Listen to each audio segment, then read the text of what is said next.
Guys, so I started to make a really long video for this UV5R that I just got from Amazon. I had some credits, and it had to be something that was sold by Amazon, shipped by Amazon. I paid about like $1.70 something, and got this radio. So I seen some people made some videos about how to make these work on 220 megahertz, and what it entailed was they were doing some other crap.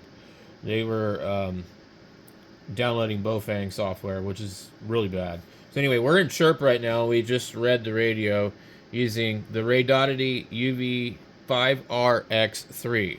Let me just go ahead and close this out, and I'll start over again. And I'll show you guys from the very start, Chirp. And I'll show you the software that I'm using. I'm using Legacy Chirp. I'm not using the new junk. This is Legacy 2022-1217, okay? This is what I like. I don't like the new stuff.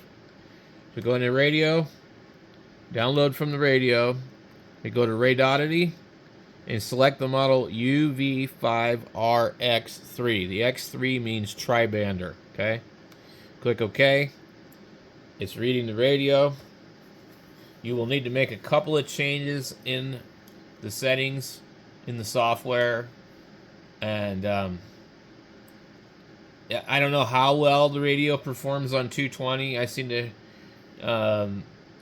like not as good as the K-Sun, which for some reason I thought that I had programmed this with Chirp, but I guess I was wrong. So I don't think I've ever gotten software for the K-Sun. It was actually this radio here, the UV-S9 Plus, which is confused with another radio that looks just like it, that's tri-band. And I think this is the software that I used to put 220 on this. We're going to find out. So let's jump into this. Okay, so we got the radio here. There's some frequencies that we put on here already. I did that in the longer video. I just wanted to make this short. So we go into here into our settings, and we're going to click other settings on the tab here, and I enabled it to go from 136. So the VHF lower limit in megahertz is 136. The VHF upper limit is 400.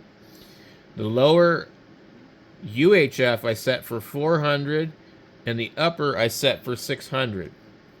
But I don't know if there's anything above 600. I don't know if that's getting into weird stuff.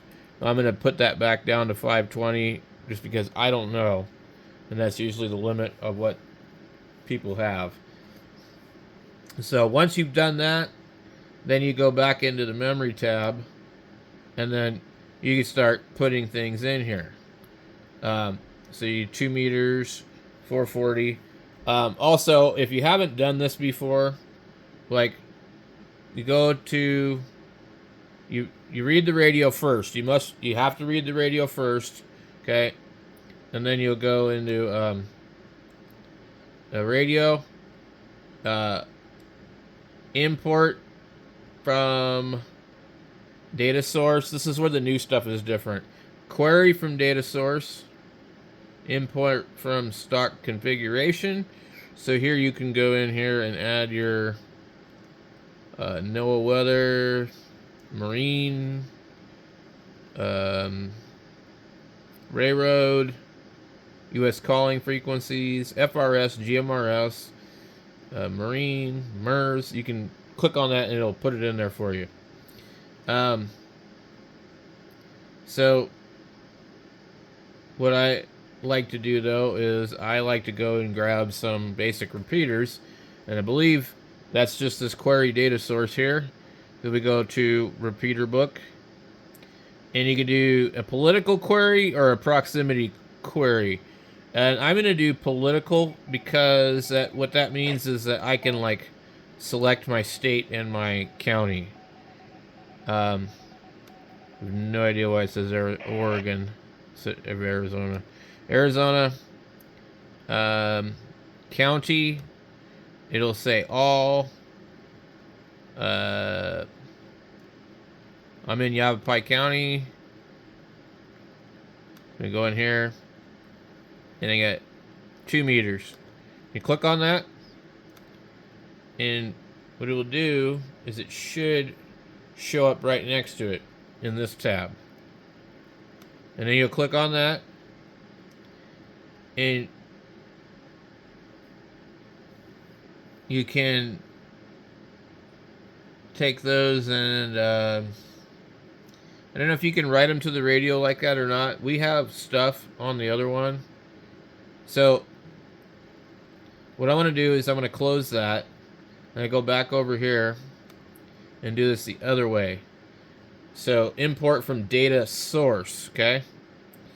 Repeater book, political query, and then my information. And this will show up differently. Now I can go in here and it'll show me where it's going to land in our chart. And since I have 2 plus 0 programmed in here, I need to make sure that I bump this up 3 spots. Okay? So you go down here where it says +1 and hit it once, and then that turns into 2. Hit it again, turns into 3. So that means that that will land on our first empty spot. Now we can go and click OK and see what it did. It just added all those repeaters in my county right there. I don't have to drag them up. I don't have to type them up. I don't have to do anything.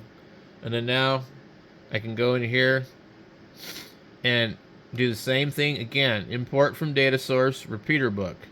Okay. Political query. And this time I'm going to change the 2 meter part to 1.25. That's 220. And then I'll click OK. And I'm taking note where I'm at. I'm on 14 right there. Okay. It shows the 1 repeater. But if I put this here, it's going to put this on a channel 1. So you need to move that thing. Now let's go +10. Now we're on 11. We go +1. Now we're on 12, 13, 14, 15. So as soon as that says the next channel in the empty spot, we can click OK. And then I'll put it right here. Gives me the information, everything. It sets everything for me. Okay. Then let's go back to the radio. Okay. Import from data source. Repeater book. Political query. We're going to go 70 centimeters. Click OK. Apparently there's a lot of them. Okay. Now we need to be at 16. So we're at 11. Hit that. We're at 16. It skips these ones here that aren't highlighted. I don't know why it does that, but it just means like those are listed on a repeater book but reported as not active. You can delete those later, but I'm not going to deal with it. So I click OK. So now I've got all that in there. These are the repeaters that are in my county. So I got 40 things, and I'm just going to go and write it to the radio. Now, if I want to program all the stuff for Phoenix and, you know, Flagstaff that are in different counties, I can do that. But let's actually do that. Yeah.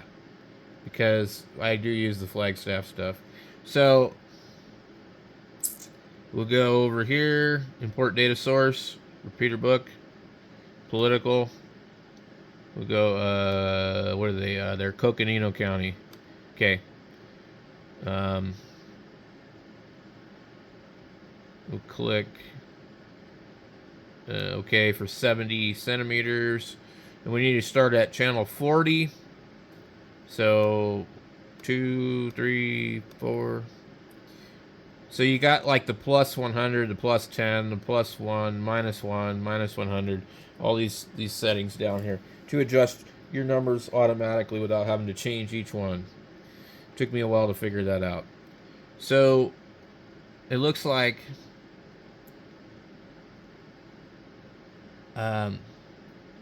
these are not highlighted. I have no idea why. But I think if we put a check mark next to them, it might highlight them. I don't know if they're going to actually show up in our thing. So this is showing me that these repeaters aren't any good anymore. So it won't let me highlight them. They're just in there. So actually that 45, so I think I need to just go and do minus till I get to 41. Okay. And if it overwrites what I got, I can just redo it, you know. So see how we have blank ones? That's from before, from not adjusting it. Okay. So, okay. So once we get done doing all that, let's get our 2-meter stuff. Well, so import from data source, repeater book, political query. 2 meters. Click OK. We're at 51. So hit the 10 a few times. There we go, 51. Add 1. So we're at 52. Add those.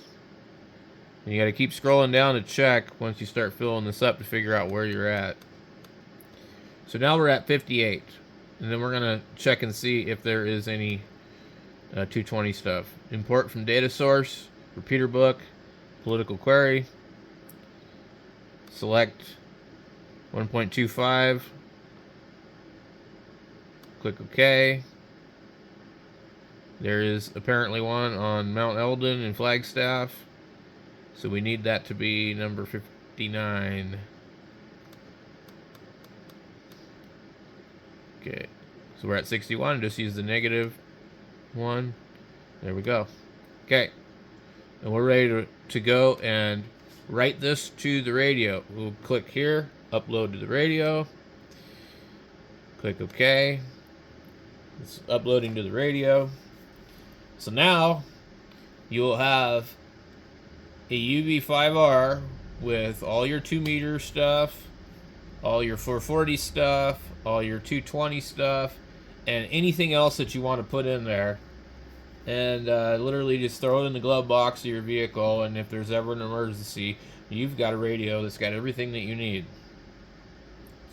Except for USB-C charging, which is what this one has, and that's why I like that. Now, this radio has a battery that has a plug on it, and I believe you can get them for those. And then you need the special adapter, but it can be charged directly with the USB. Okay, so now we've got that. We'll unplug it. Okay. You see it transmits here. I can't get into the repeater from where I'm at right here. Let me go. Channel B, 20, 20, 20, 19, 20. Okay. So here we go. We're right here. Let me get on simplex. 1.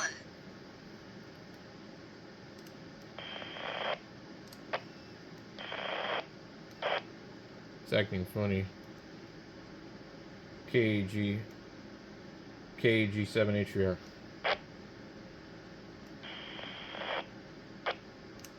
That's weird.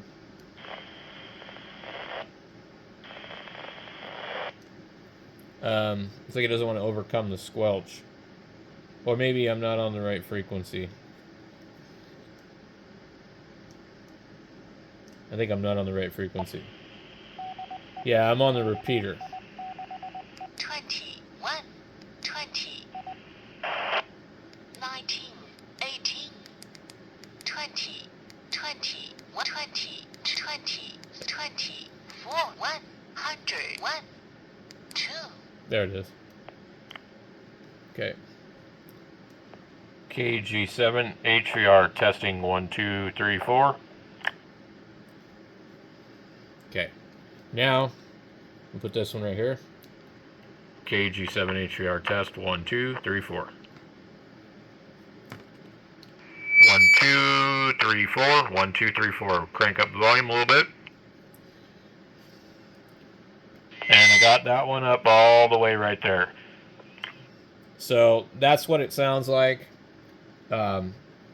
I think if you wanted to do a lot of 220, you might want to get a dedicated antenna.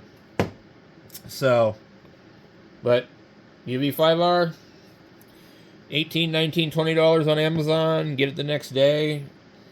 You have it on pretty much any band you want. I didn't go through the procedure on this video on how to unlock it, but basically when you get it, it will be locked, and you just hold down the PTT and the I can't remember these three buttons. Yeah, and it'll say factory, and once it says that, Channel mode. you're good. And then if you want to lock it, you do something weird and hold like the number 5 button. So you can lock it if you want to. Now, I was going to go over this radio just really quick. This is a UV-S9 Plus, and this one can also be tri-banded. This is a terrible radio. The front end overloads when you're driving around. I don't know if this one's bad like that too. Some of them are, some of them aren't. This particular radio is really bad, and I just leave it in my Go box with the USB charger. It's for emergencies only. It's not usable to even have it on the seat of your truck while you're driving around.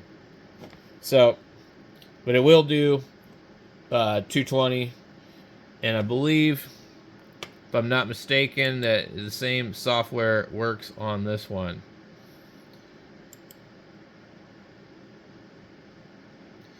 So, let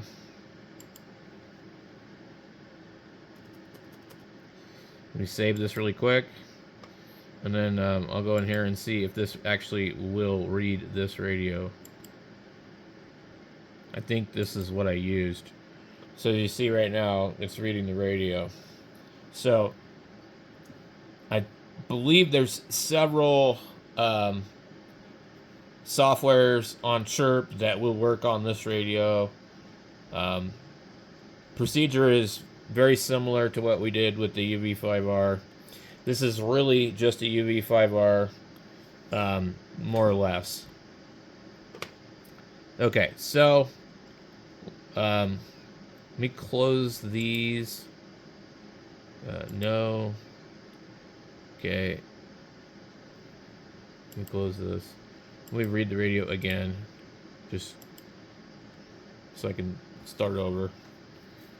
So, I don't know. I don't use 220, but like I said, I wouldn't talk on these or do anything unless it was like, just listening, because the antenna is not designed for that. The SWR is going to be bad.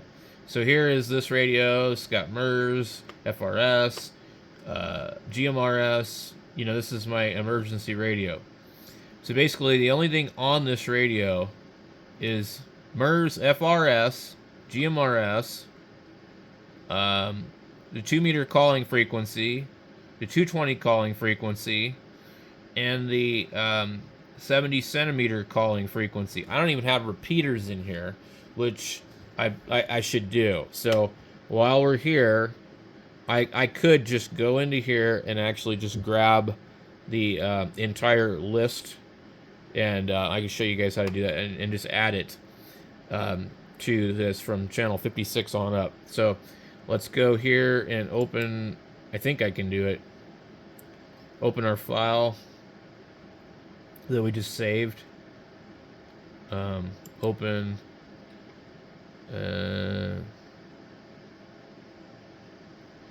let's see.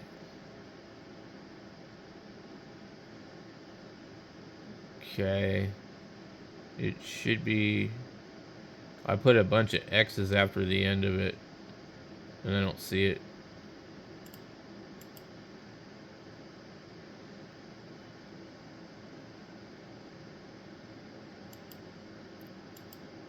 Huh. Okay, here it is right there. So we click that, we'll open it up. Now I don't know if there's a way to copy this and move it over here, to be honest with you. I'm trying to think if there is. Because I don't know if we can just highlight everything. I think you have to like go in and do like a bunch of crap where Control Alt Delete and go like that.